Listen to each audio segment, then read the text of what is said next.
Winter is coming. Winter is coming. Winter's coming though, ladies.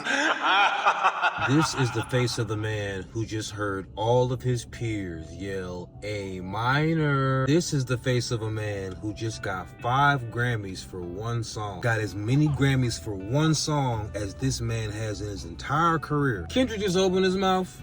Somebody give him a Grammy right now. This is also the face of a man who's trolling even with his clothing. And the best part about all this is that he got 5 Grammys for a song that never should have even existed. Had Drake simply heeded the warnings in Euphoria. Let me tell you the story about a young man from Compton. He hopped on a song with 2 niggas from Atlanta. And this song led to a feud. And this feud led to a song called Euphoria. And why is the song called Euphoria in the first place? That's because Drake is the executive producer of a show that highlights relationships between adults and people in high school. It's disgusting. So the title alone was enough of a warning shot. But let's recall the bars, huh? I hate when a rapper talk about guns. If somebody died, they turn into nuns. They hop online like pray for my city. They begging for likes and digital hugs. His daddy a killer, he wanna be junior. He must have forgot the shit that he done. Dementia must run in his family, but let it get shaky. I'll park his son. The very first time I shot me at Drake, the homie had told me to aim it this way. I didn't point down enough. Today I showed you I learned from those mistakes. Cause when you shoot the Drake, you gotta point cause it's gonna go up. And all that to say, we ain't gotta get personal. This is a friendly fade. It's friendly so far. I know some shit about niggas. Boy, I know some shit about niggas. But since we keeping it friendly, I hate the way that you walk, the way that you talk. I hate the way that you dress. I hate the way that you sneak diss. When I catch fight, it's gonna be direct. I hate everything about you, nigga. And this is what I'm saying in the friendly diss. How many more fairy tale stories about your life till we had enough? How many more black features till you finally feel that you're black enough? I like Drake with the melodies. I don't like Drake when he act tough. You better chill, nigga. Then that nigga said, let your core audience stomach that. Then tell them where you got your abs from. Reminding us that Drake had liposuction. And that gave birth to BBL Drizzy. BBL Drizzy. Then he came back around and reminded you, I hate the way that you walk, the way that you talk. I hate the way that you dress. You better shut the fuck up talking about me, boy. All you had to do was heed the warning, my boy. That's all you had to do. But you didn't. You told Kendrick to drop and give you 50. And now in a diss song against you, where he publicly calls you a PDF file, he just won 5 Grammys. More importantly, all of your peers were at the Grammys. A minor. Your peers. You so hurt. You remember the Fighting Irish freestyle? You mad at LeBron James too? Your label don't even like you. You can't even drop right now because you did. Whew, child. The icing on the cake, like I said at the beginning, my boy was at the Grammys in a Canadian tuxedo. You know why? It's not enough. Hey. All right, I'll open it up. Thanks for everybody for coming. Jay, is it normally this crowd is for No. pre-game speeches? No. And as we turn the page, I think it's important to know that Jay Kidd and I, we've had a vision in the culture that we want to create since we've been here. And the players that we're bringing in, we believe exemplify that. And, we think defense wins championships. And we're bringing in one of the best two-way players in the league. And a lot of people don't talk about, what he does defensively and offensively. But, if you can name first-team All-NBA players that are also first-team All-Defensive players. That's a unique unicorn to try to find. I think it wasn't really like a point. I think it was like, how do we make our team better? There's some unique things about his contract that we had to pay attention to.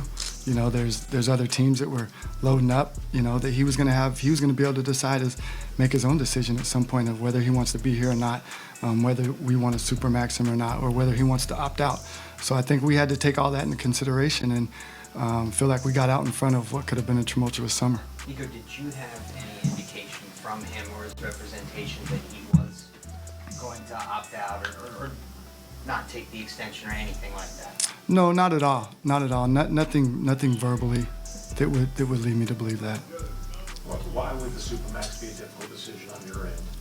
Oh no, it's not a matter of it being a difficult decision. Now it's a matter of, once you put that out there, they accept or they don't, and at that point you're on the clock.